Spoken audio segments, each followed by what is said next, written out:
Part two. Part two में question number 1 2 question number 2 कह रहा है कि ball is projected from the top of a tower with velocity 5 metre पर second at angle 53 degree with horizontal speed when it height is इतना metre from the point of projection.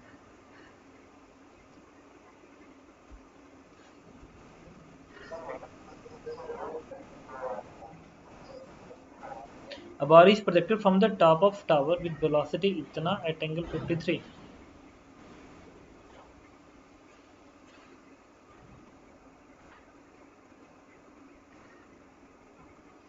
At speed when it height इतना metre from the point of projection.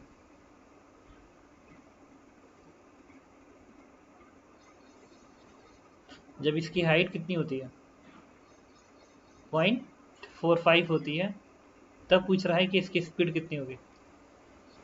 ठीक है, तो देखो सबसे पहले क्या करेंगे ना, इसका कंपोनेंट निकाल लो।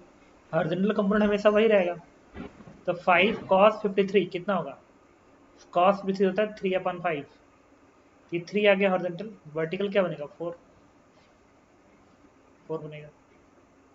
इसके बाद जब ये पार्टिकल यहाँ पे आएगा तो इसका हॉरिजॉन्टल तो हमेशा 3 रहेगा, और वर्टिकल वेलोसिटी मान लो v है, v1 है, तो v1 निकाल लो। उसके बाद v जो नेट स्पीड होगी वो under root v1 square plus 3 का स्क्वायर होगी, इसका स्क्वायर प्लस इसके स्क्वायर का अंडर रूट बनेगी। अब v1 निकालना बाकी है, v1 वाई डायरेक्शन है ना, वाई डायरेक्शन में, तो v1 का स्क्वायर इज इक्वल टू 4 का square plus 2 minus 10 into displacement क्या है 0.45 है, यहाँ से कितना आएगा, ये 4 का स्क्वायर है, ये 9 बनेगा ना, ये v1 का क्यों, ये ओरिजिन है ना, ओरिजिन से ऊपर है, हाइट पे पूछ रहा है। अरे गलत कर दिया, इसलिए पढ़ो क्या कह रहा है। It is at height, height क्या होगा, ऊपर होगा कि नीचे होगा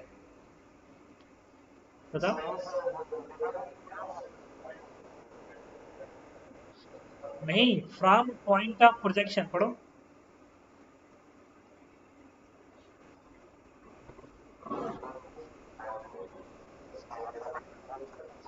ठीक है, क्वेश्चन नंबर 3 बोलो। क्वेश्चन नंबर 3 4 5 6 4 कह रहा है find the time of flight of projectile thrown horizontally with speed इतना from the long incline plane which make 45 degree with horizontal. तो क्या है, वही तो क्वेश्चन है फिर से, ये 45 डिग्री है, हॉरिजॉन्टल फेंका है ऐसे, तो भी 45 डिग्री होगा। अब पूछ रहा है टाइम ऑफ फ्लाइट बताइए, तो अल्फा बीटा दोनों 45 है, लगा दो फार्मूला, आंसर दे देगा 2u sin theta divide by g cos alpha. तो 2u बाई जी आंसर आएगा, क्योंकि 45 होती है, इसे कैंसिल आउट हो जाएगा। u क्या है 50 है, जी क्या है 10, कोई ऑप्शन ही नहीं इसमें, 2u sin थीटा अपन जी कॉस अल्फा। ठीक है, गलत आंसर 2u बाई जी, तो 2u आंसर इज 10 सेकेंड, नन फोर्थ है ना, गलत दिया है।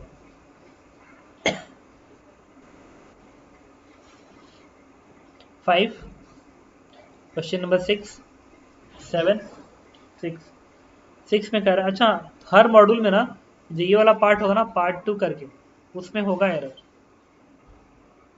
थोड़ा बहुत एरर हो सकता है। पांचवा कह रहा है नहीं, question number 6 a ball is drop from the height 5 metre,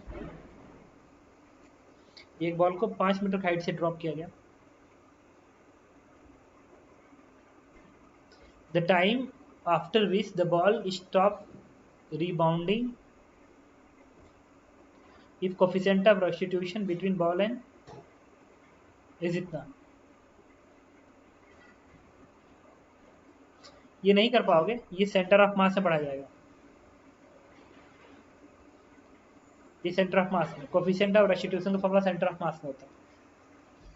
question number 7 8 9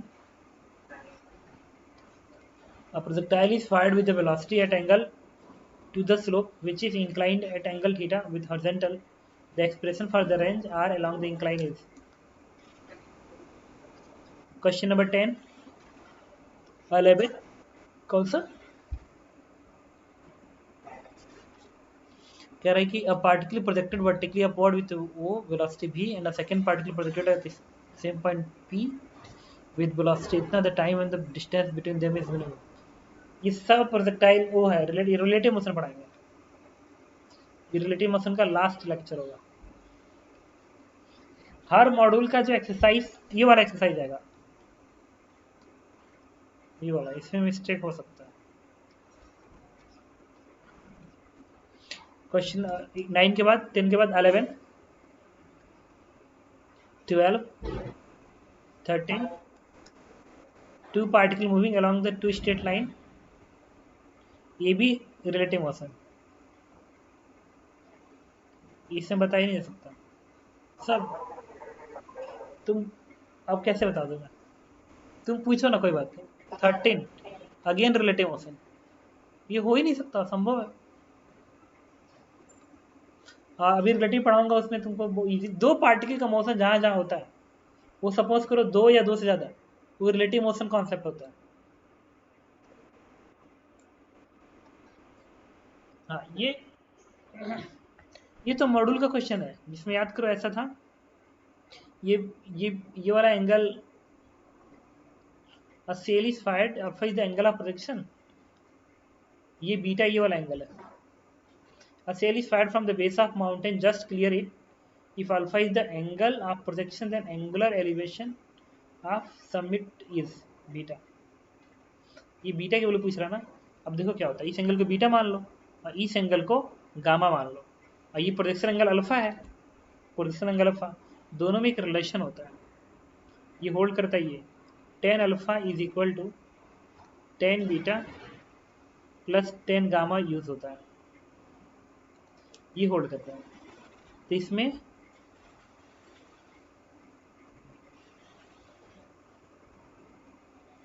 just clear it, मतलब ये मैक्सिमम हाइट बन गया. देखो प्रोजेक्टाइल मोशन से समझ में आ रहा ना कि मैक्सिमम हाइट है, मैक्सिमम हाइट है. तो तुम मुझे बताओ, अगर ये h है, हाइट है h, और ये रेंज का आधा होगा ना, रेंज का आधा होगा r/2, तो इसकी जरूरत ही नहीं है, यही समझ में आ जाएगा.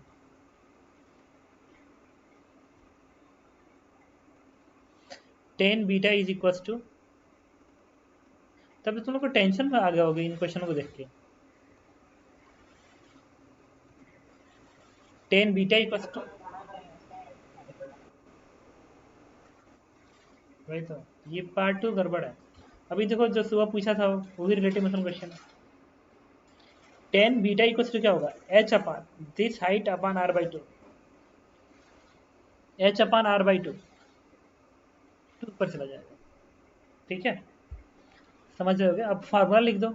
मैक्सिमम हाइट का फॉर्मूला क्या होता है, u square sine square theta, और थीटा अल्फा है ना, प्रोजेक्शन एंगल अल्फा है, देखो अल्फा इज प्रोजेक्शन, तो 2u h की value u square sine square alpha divide by 2g होता है फार्मूला मैक्सिमम हाइट का.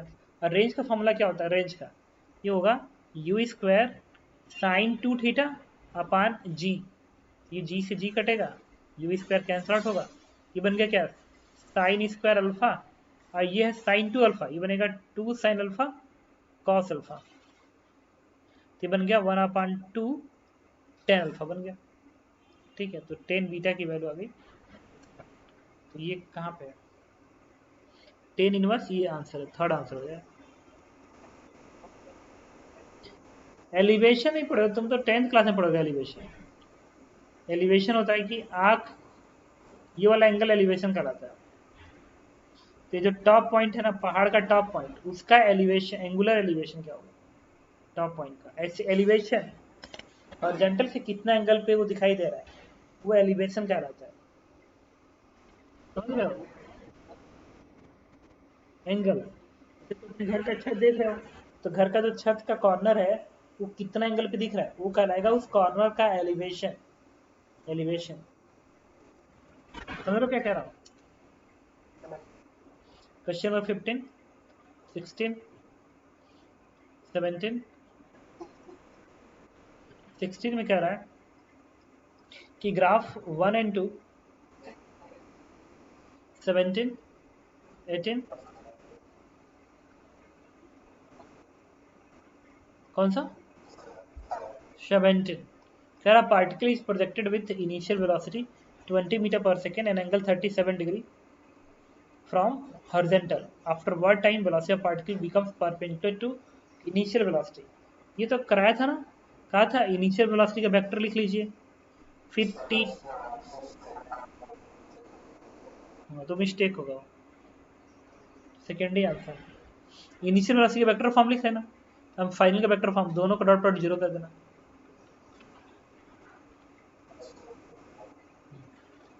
18 बताओ, 18 कह रहा है the total speed of projectile is greatest height is इतना ऑफ इट स्पीड, इस तरीके से ग्रेटेस्ट हाइट पे स्पीड क्या होता है, यू कॉस थीटा होता है, याद करो। कह रहा है कि जो ये नेट स्पीड भी है, तो कह रहा है जो भी है total speed of projectile eight greatest height इतना ऑफ इट्स स्पीड, मतलब इसका ये जो इसकी इनिशियल स्पीड थी ना, इनिशियल स्पीड उसका √6/7 टाइम कहाँ पे है, मैक्सिमम हाइट पे है। जो मैक्सिमम हाइट की स्पीड है, मैक्सिमम हाइट की जो स्पीड है वो इनिशियल स्पीड का √6/7 टाइम्स है, तो भी से भी कट जाएगा, इससे कॉस थीटा की वैल्यू क्या आएगी, √6/7 आ जाएगी। द एंगल ऑफ प्रोजेक्शन, आ तो क्या ये कैसे मिलेगा, आंसर ये है, इसमें से कोई भी आंसर होल्ड नहीं करेगा। इसका चेक करना 50 डिग्री आएगा क्या, अच्छा ओके गॉट इट, ठीक ठीक ठीक।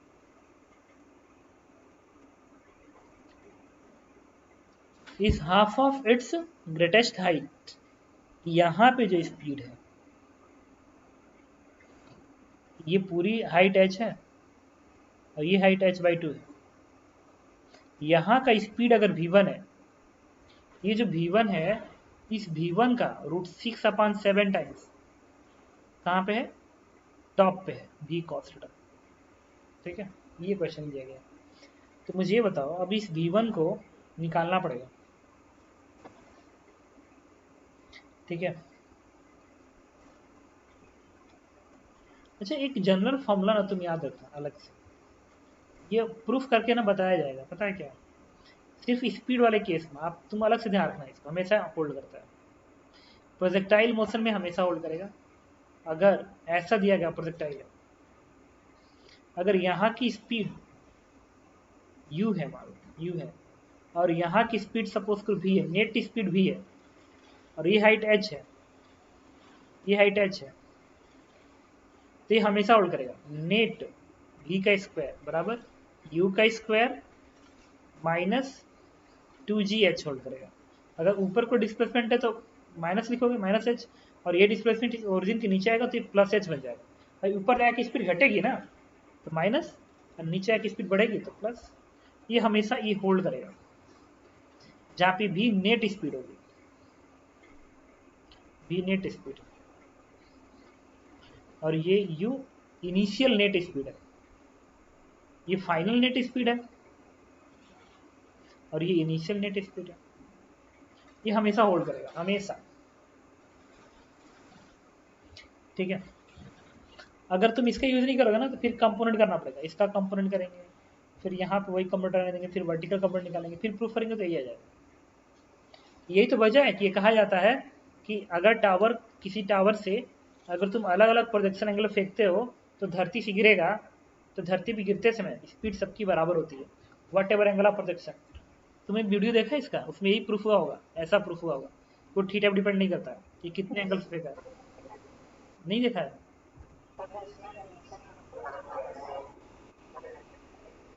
नहीं ये मुझे याद नहीं आ रहा है, एक कोई ऐसा वीडियो था ना जिसमें ऐसा प्रूफ किया गया होगा कि एक टावर है किसी भी स्पीड से फेंकोगे तो धरती पे जब गिरेगी, अगर ए बी स्पीड यू है, ए बी भी है, ए बी भी है, एंगल ऑफ रोटेशन कुछ भी हो, यहाँ की स्पीड सबकी बराबर आएगी। याद आ रहा है?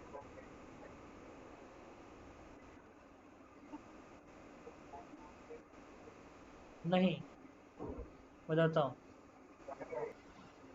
We square cos square theta plus v square sine square theta upon 2 बनेगा। तो देखो वी स्क्वायर कैंसल आउट हो जाएगा, और ये कॉस स्क्वायर थीटा यहाँ से आके जब इधर आएगा तो ये बन जाएगा कॉस स्क्वायर थीटा बाई 6 बन जाएगा, बराबर बनेगा साइन स्क्वायर थीटा अपॉन 2 बनेगा, तो ये 3 बन जाएगा। इससे आएगा टेन स्क्वायर थीटा बराबर 1/3 बनेगा, तो थीटा 30 डिग्री आएगा, थीटा ही 30 डिग्री। बात समझ में आ गई? हेलो,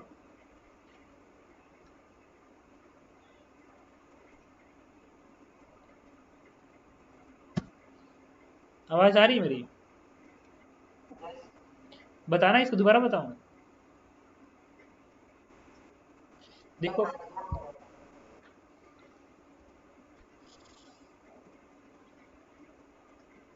इस क्वेश्चन मैंने क्या किया, इस तरीके से, तो यहाँ की स्पीड भी है, मान लो ये वाला एंगल थीटा है, तो टॉप मोस्ट पॉइंट पे क्या होगी, वी कॉस थीटा होगी, और यहाँ की स्पीड मान लो v1, और ये हाइट है h अपॉन 2, v1 मान लिया। तो अब क्वेश्चन में कहा गया है कि ये जो स्पीड है ना v cos थीटा, वो √6/7 टाइम्स है इस v1 के, ये स्पीड इस v1 का √6/7 टाइम्स है। अब ये लिखे, स्क्वायरिंग कर देते हैं इसको स्क्वायरिंग करके v1 निकाल लो, तो v1 का स्क्वायर वाला बनेगा 7/6 v square cos square theta बनेगा। अब यहाँ पर लगा दो फाइनल स्पीड का स्क्वायर, v cos थीटा का whole square is equal to v1 का स्क्वायर एंड प्लस 2, एक जगह पे माइनस जी, डिस्प्लेसमेंट ऊपर हुआ ना, यहाँ से देखो ऊपर हुआ, ये ऊपर है h/2 से 2 कट जाएगा। इसको लिखो v square cos square theta, अब v1 की जगह पे ये रख दो 7/6 v square cos square theta, ये बन गया माइनस जी, और h मैक्सिमम हाइट का फॉर्मूला क्या होता है, v square sine square theta upon 2g। अच्छा, यहाँ से देखो v स्क्वायर कट गया, ये g से g कट जाएगा, ठीक है, और इसको इधर भेजो, जैसे साइन स्क्वायर थीटा अपॉन 2, और इसको इधर भेजो, इसको इधर भेजोगे तो सेंटर/2 बनेगा, इसको इधर भेजो बनेगा 1/6 कॉस स्क्वायर थीटा अपॉन 6 बनेगा। इससे tan थीटा की वैल्यू हो जाएगी 1/√3, देन थीटा इज 30, ठीक है। ओके, इसके बाद क्वेश्चन नंबर, रिकॉर्डिंग अपलोड कर दूंगा, वहां से भी देख सकते हो। क्वेश्चन नंबर 19, 20, 21, 22, 23, बोलो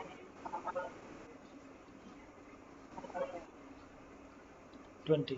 कह रहा है कि वेलोसिटी का फंक्शन है, its range on the horizontal plane is, range on horizontal plane.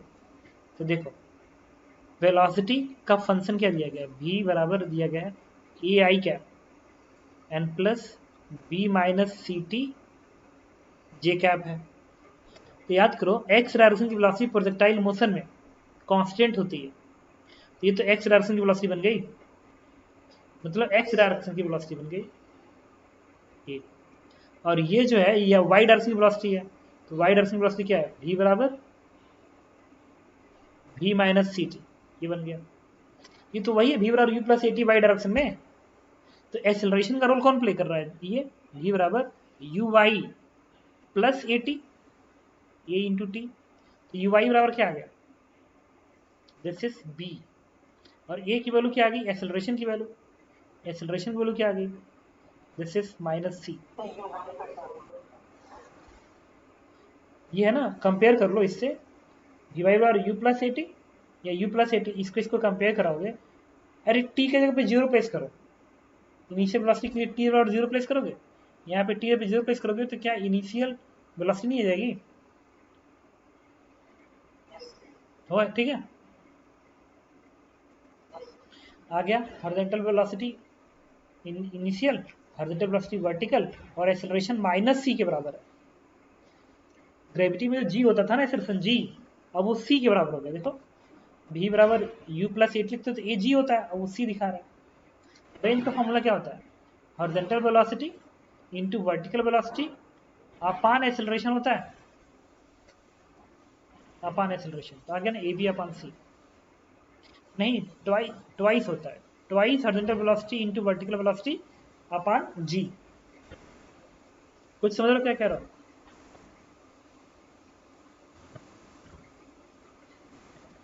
नहीं समझा? इसका एक और तरीका पता है क्या?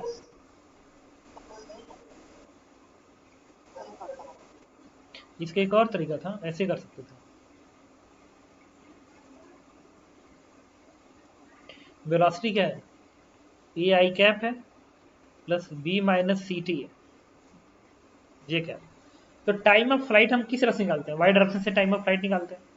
अगर इस तरीके से भाग रहा है तो वाई डायरेक्शन से टाइम ऑफ फ्लाइट आता है, तो वाई डायरेक्शन की वेलोसिटी को जीरो कर दो, जीरो कर दो। ई से टी क्या आ गया? बी अपान सी आ गया। लेकिन वेलोसिटी वाई की वेलोसिटी जीरो करोगे तो टाइम यहाँ से यहाँ तक जाने का होगा ना। टाइम ऑफ फ्लाइट क्या होगा? तो ट्वाइस टी होगा पूरा टाइम, तो बन गया टू बी अपान सी बन गया। और रेंज क्या होता है? हॉरिजॉन्टल वेलोसिटी में टाइम ऑफ फ्लाइट मल्टीप्लाई कर देते हो, हॉरिजॉन्टल वेलोसिटी में time of flight, horizontal velocity ए है ना कांस्टेंट, ए में टाइम ऑफ फ्लाइट मल्टीप्लाई करो, आ गया आंसर। बात समझ में आई?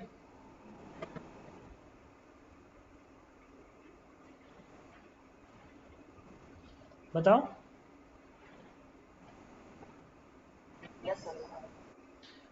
Okay,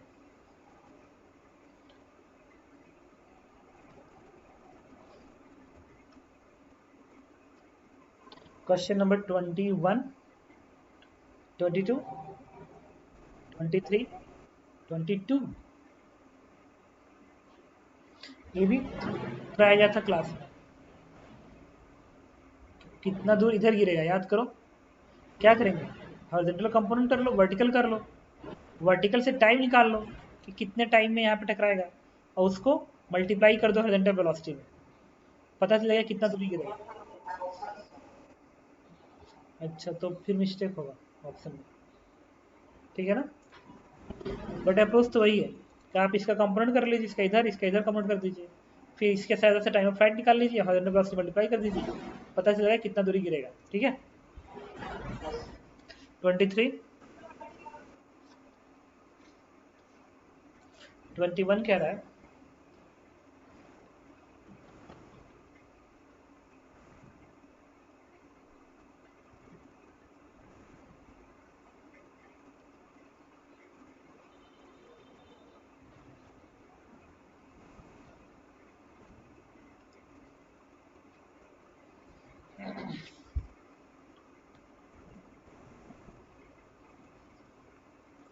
A particle is dropped from the height edge. Another particle which are initially at horizontal distance d from first, it is simultaneously projected with horizontal velocity u at, and the two particles just collide there. The three quantity hd related to. A particle is dropped from a height edge. Another particle which are initially at horizontal distance d from first, simultaneously projected with horizontal speed u. The two particles just collide on the air. The three quantity इतना है, ठीक है। देखो question number 21, तो इस तरीके से है, ये हाइट एच है और एक पार्टिकल को तुमने यहाँ से ड्रॉप किया, और इसी हाइट पे एक दूसरे पार्टिकल को तुमने हॉरिजॉन्टली प्रोजेक्ट किया स्पीड यू से, तो ठीक है।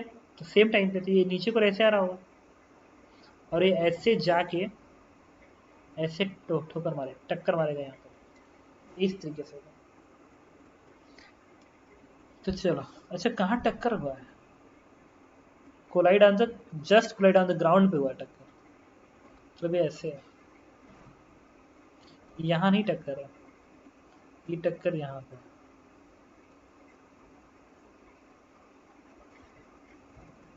ये टक्कर यहाँ पे हो रहा है,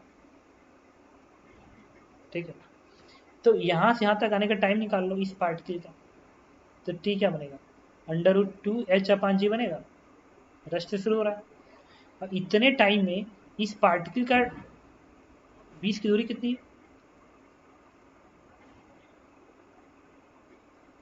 डी है, ये दूरी डी है। तो जितने टाइम में पार्टिकल यहाँ से यहाँ तक आएगा, उतने टाइम में इस पार्टिकल को भी तो यहाँ तक जाना पड़ेगा। तो इस पार्टिकल का हॉरिजॉन्टल डिस्प्लेसमेंट कितना है, डी है। तो डी बराबर horizontal velocity u into time. तो इसको हॉरिजॉन्टल दूरी तय करने में कितना समय लगा, जितने समय ये ऐसे आया है, और इस ये आने का टाइम वही होगा जितना ये होगा, क्योंकि एक साथ छोड़े गए और एक साथ टकराए, तो टाइम बराबर लगा ना, देखो बराबर लग रहा है। ये सीधे ऐसे गिरेगा नहीं, ऐसे टक्कर होंगे, ये यहाँ से सीधे गिरेगा ऐसे, बराबर टाइम। तो क्या करेंगे, हॉरिजॉन्टल डिस्प्लेसमेंट बराबर horizontal velocity into time √2h/g, हो गया आंसर, ठीक है।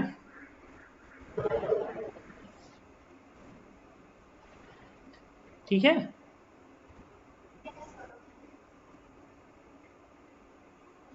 इसके बाद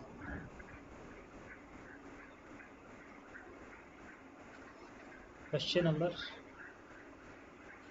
22, 23, 24,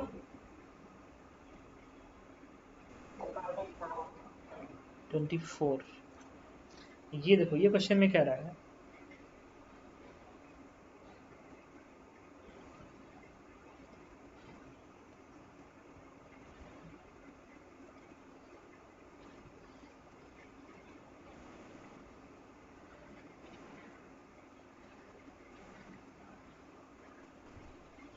ट्वेंटी फोर, एक अच्छा क्वेश्चन है इस तरीके से, ये ऐसे है। और ये जो है ना, ये भी एक्जेक्ट प्लेन पे है, एक्जेक्ट प्लेन पे है, एक्जेक्ट प्लेन पे है। और यहाँ से फेंका जा रहा है 2,0,0, मतलब ऐसे एक्स एक्सिस ऐसे है, वाई एक्सिस ऐसे है, एक्स एक्सिस ऐसे, वाई एक्सिस ऐसे है। और ये जो लाइन है ना, जो लाइन बनाया हुआ ऐसे है, इस तरीके से, मतलब इसी हॉरिजॉन्टल प्लेन पे है, जेड कोऑर्डिनेट 0 का, तो इसका हर पॉइंट का वाई कोऑर्डिनेट 0 होगा, हर पॉइंट का वाई कोऑर्डिनेट 0 होगा, इसी प्लेन पे। वाई एक्सिस ऊपर है, एक्स ऐसे, एक्स ऐसे, वाई ऐसे, और ये स्ट्रेट लाइन ऐसे है, तो ऐसे फेंक रहे होते हैं, यहीं पे गिरेगा ना। तो जेड कोऑर्डिनेट क्या आ जाएगा, 0, जेड का वाई कोऑर्डिनेट विल बी 0। तो यहाँ से प्रोजेक्ट करोगे तो वाई कोऑर्डिनेट कितना आएगा, यहाँ गिरेगा, तो इस पॉइंट का वाई कोऑर्डिनेट 0 आएगा। उन्होंने एंगल दे रखा है कितना, 37 डिग्री। अब देखो ये दूरी कितनी है, 2 के बराबर है, अगर ये 2,0,0 तो 2 है। और इस पार्टिकल की वेलोसिटी कितनी है, 10 मीटर पर सेकेंड, और एंगल कितना है, 45 डिग्री। रेंज निकाल लो, ये रेंज वो लिखा हुआ है, देखो पढ़ो। Horizontal line PQ make 37 with positive x axis in XY plane. XY plane में ही ये जो लाइन PQ है, P है, ये Q है, वो किस प्लेन में, XY प्लेन। अच्छा, ये तो जेड एक्सिस, ये इस तरीके से, वाई एक्सिस ऐसे, ठीक है। मतलब एक्स एक्सिस इस तरीके से, वाई इस तरीके से, और जेड एक्सिस ऊपर है, जेड एक्सिस ऊपर, मतलब जी के डायरेक्शन में जेड है, जी के डायरेक्शन में जेड है, एक्स इधर है, वाई इधर है, एक्स इधर, वाई इधर। और एक्स एक्सिस पे एक लाइन पी क्यू है, जो कि इसी एक्स वाई प्लेन में ऐसे है, जो कि एक्स एक्सिस से 37 डिग्री बना रहा है। बात समझ रहे हो,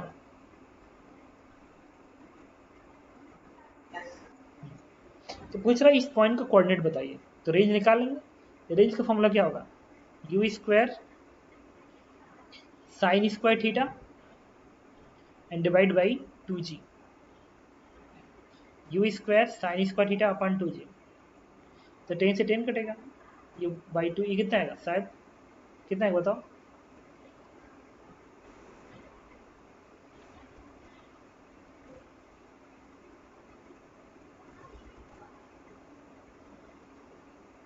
ये रेंज में 2 नहीं होता, सॉरी, रेंज में 2 थोड़ी होता है, साइन 2 थीटा होता है ना, रेंज मतलब U square sine 2 theta upon G, तो हो जाएगा 10 मीटर।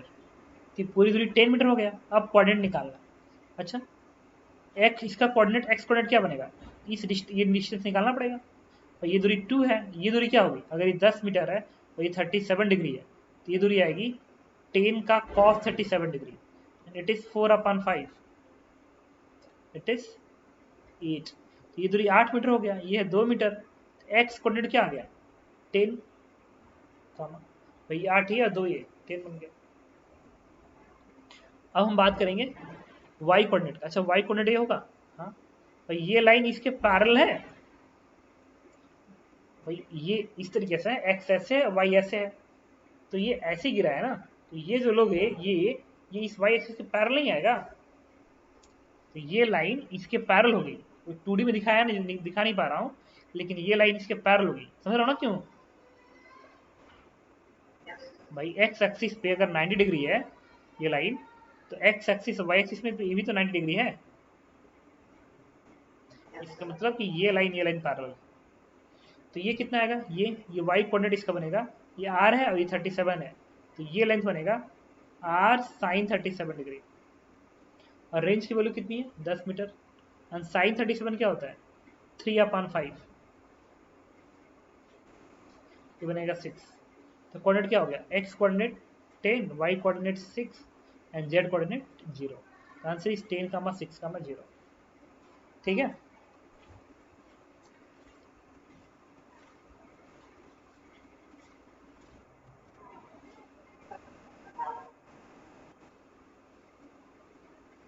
क्या, ठीक है, ओके। इसके बाद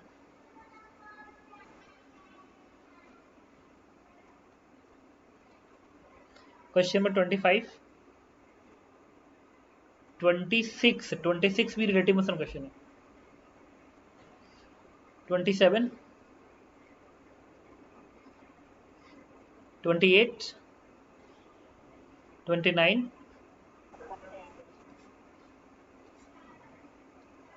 ओके अभी बताता हूँ 28, इसके अलावा 29, 30,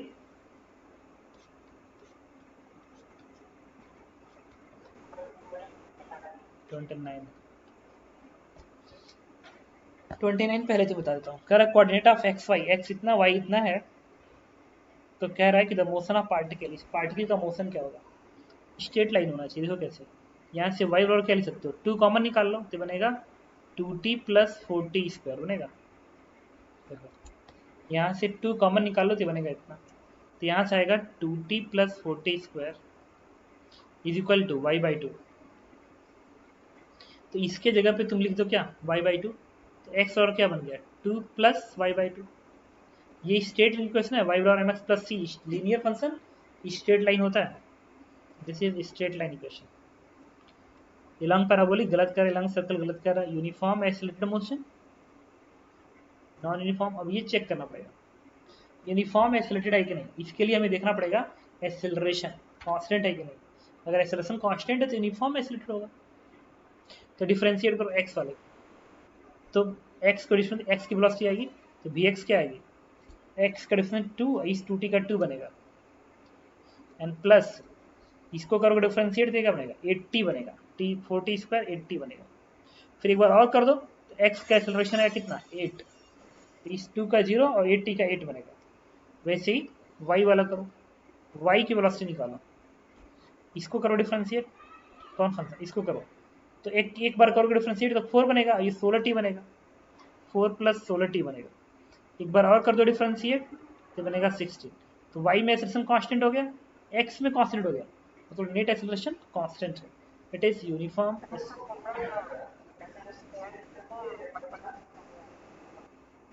नहीं, ये बात सर्कल की पैराबोलिक की कैसे पता चलेगा,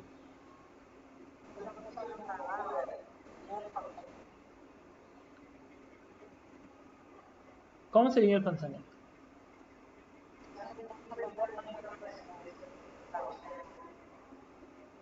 एक्सेलरेशन कांस्टेंट है, तो ये जरूरी थोड़ी है कि मोशन स्ट्रेट लाइन नहीं होगा, हो सकता है।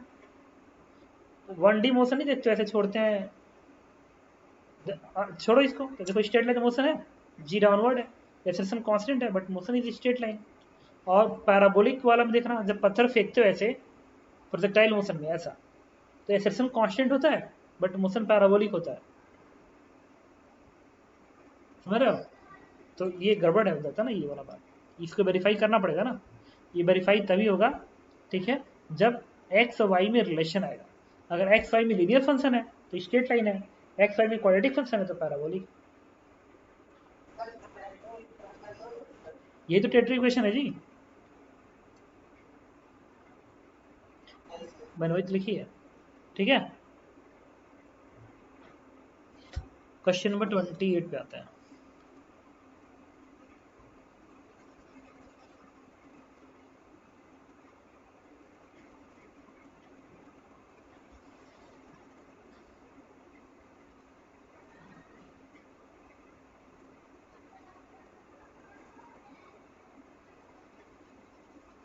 क्वेश्चन नंबर 28 ये कह रहा है कि a particle move in x y plane and at a time t it is coordinate is this one, then इतना, ठीक है। तो क्या करोगे, एक्स कोऑर्डिनेट निकाल लो इसका। एक्स कोऑर्डिनेट क्या है, टी स्क्वायर है, और वाई कोऑर्डिनेट कितना है इसका, तो टी क्यू माइनस 2t है। X coordinate t square, y coordinate t cube minus 2t, इसको करो डिफरेंशिएट, इससे बनेगा एक्स की velocity, this is 2t। Differentiate करो, एक्स कैसे आएगा 2, इसको डिफरेंशिएट करो, वाई की वेलोसिटी आएगी 3t स्क्वायर माइनस 2, इसे एक और बार डिफरेंशिएट कर दो तो एक्सेलरेशन आएगा 6t। तो देखो एक्सेलरेशन का वेक्टर निकल गया, velocity and acceleration are perpendicular ना।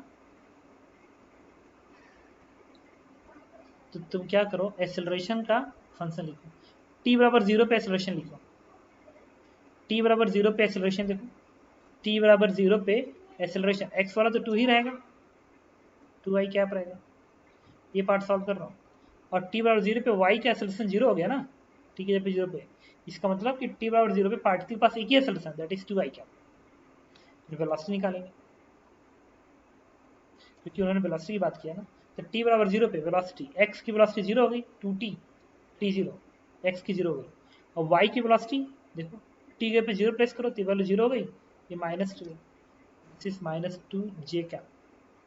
तो क्या ये दोनों एक दूसरे के परपेंडिकुलर हैं? हाँ, ये 2i क्या आई कैप हो j कैप, इसका मतलब ये पार्ट सही कह रहा है। सेकेंड पार्ट t बराबर 0 नहीं, इसका सेकेंड पार्ट सही कह रहा है, इसका सेकेंड पार्ट तो सही है ये। अब करेंगे ए पार्ट चेक, ए पार्ट की उसी चेक कर लेना, टी के पे 2 प्लेस कर दो, 2/3 प्लेस करके एक्सेलरेशन निकाल लेना इन दोनों की सहायता से, वेलोसिटी निकाल लेना, और डॉट प्रोडक्ट चेक कर लेना, अगर 0 आता है तो ठीक है, ठीक है, अदरवाइज नहीं होगा।